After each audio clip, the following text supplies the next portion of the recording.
Благодат сме, а не под закон. Ти си просто гръблив вълк, Павле. Забраненият текст с Нуар представя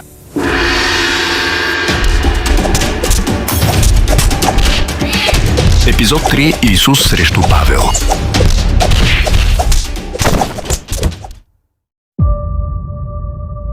Do you know that Jesus gave us 5 specific warnings about someone like Paul who would come after him?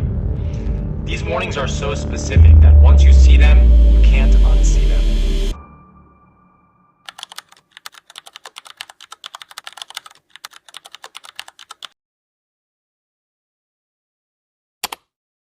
Това е забраненият текст с Нуар.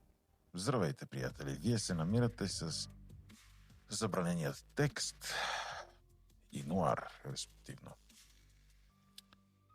Сега, преди да започнем, сами видяхте видеото, става въпрос за Исус срещу апостол Павел.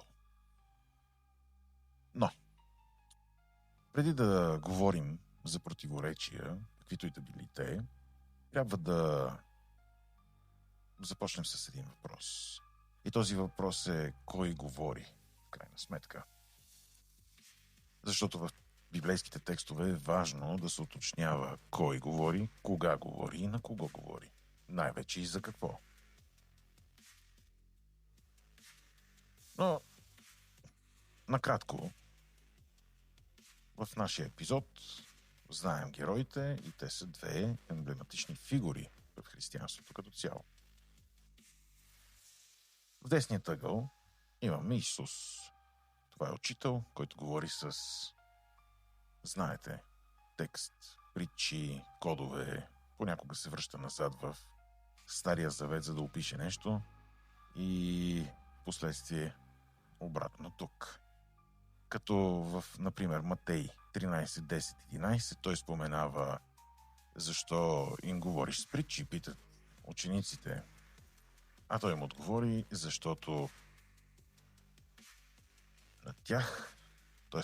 на вас е дадено да знаете истината за Божието царство, а на тях не. Сега, разбира се, в левият ъгъл имаме апостол Павел, който не започва като апостол, разбира се. Той започва като гонител на християните. Хвърля ги в тъмници, измъчва ги, дори се стига до, знаете, може би и убийства. Но в Деяния 9, крайна сметка, всичко се обръща. Той вижда, така да се каже, откровението от Исус. И оттам нататък всичко се променя. Той започва да става, така да се каже, влиятелен християнски проповедник, който в последствие обаче започва да прави много интересни интерпретации на самото учение на Исус, където всъщност се корени самата идея за това напрежение, за което говоря. Но да продължим нататък и ще разберем за какво иде реч. В крайна сметка, нека започнем първо с идеята за това какво казва Исус всъщност относно лъжепророците. Първото нещо, което Исус споменава, това е пустинята. И ако знаете въпросния текст, ако ви кажат, че ето го в пустинята, не излизайте. Това ще рече, че Исус предупреждава предварително, ако има лъжепророци и така нататък, които казват, ето Исус е в пустинята, да не излизат хората, защото е лъжа. И още повече, Исус сам по себе си говори и от юдейска гледна точка. Нека си спомним, че в юдеизма идеята за пустинята всъщност е онова необятно, неконтролируемо място, което не само е без контрол, но е абсолютен хаос. Казано е, че демоните почиват в пустинята.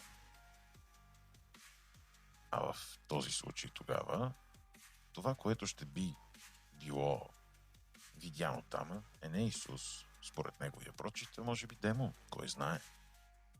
Но интересното в ситуацията е, че апостол Павел в своето откровение всъщност му се случва точно там, в пустинен район, на път към Дамаск. Което е много любопитен факт. В интерес на истината, Самия апостол Павел казва, че той е бил посетен от Исус и вече самата му задача да бъде апостол Павел му е дадено от самия Исус.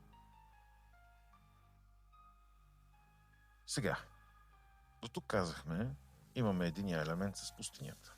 Следващия интересен, любопитен факт е вълците и Вениамин. Защо? Исус казва: пазете се от лъжепророци, облечени в овчи кожи, които са какво? Грабителни вълци. Интересното е, че Исус не използва кръвожадни, гладни, зли и така нататък вълци, което би могло да ни дойде на първи прочит, но той специфично използва думата грабливи. Грабливи вълци. Това, разбира се, ни връща и няма как да не отчетем факта, че в Битие Вениамин е наречен граблив вълк. И защо това е толкова странно или по-скоро интересно за нас? Защото самият апостол Павел казва: аз съм от коляното на Вениамин, което означава, че всъщност апостол Павел сам казва, че е потомък на грабливите вълци. И още повече, ако се замислим, Исус казва нещо много любопитно. Подобно е на това с пустинята, но използва друга метафора, която обикновено той казва за скришната стая. И ето, ако ви кажат: ето го, в скришната стая е, не излизайте. Това ще рече, че тези лични, тайни откровения, тези преживявания, за които се говори, всъщност не се признават от самия Исус. Той ги отхвърля като реални. И казва: не им вярвайте, защото те са какво? Подвеждащи. И това е много любопитно, защото цялото, ако се замислим, апостолство на Павел всъщност се гради точно на това. Личното преживяване, това скрито тайно откровение, което той получава, никой друг не го е видял. Много любопитно. Кара ви да се замислите, нали? Но продължаваме нататък с интересните детайли. Например, Азия. В Откровение 2.2 се говори, че Исус хвали една определена църква за това, че изобличава лъжеапостоли. Тук е много важно да отбележим думичката лъжеапостоли, като ги намира за лъжци. Но кое е любопитното? Самият Павел казва: Азия ме изостави.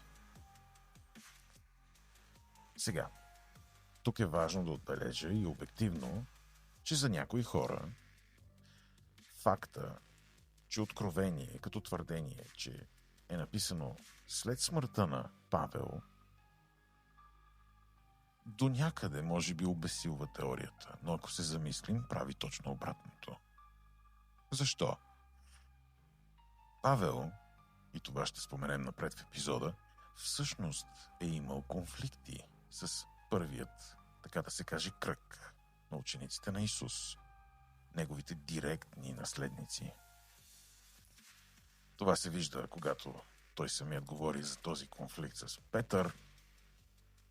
И ако Йоан е написал това откровение, то тогава е нормално Йоан да е потвърдил теориите на своя учител, който обяснява, че лъжеучителите са отхвърлени от Азия, а самият Павел споделя точно това.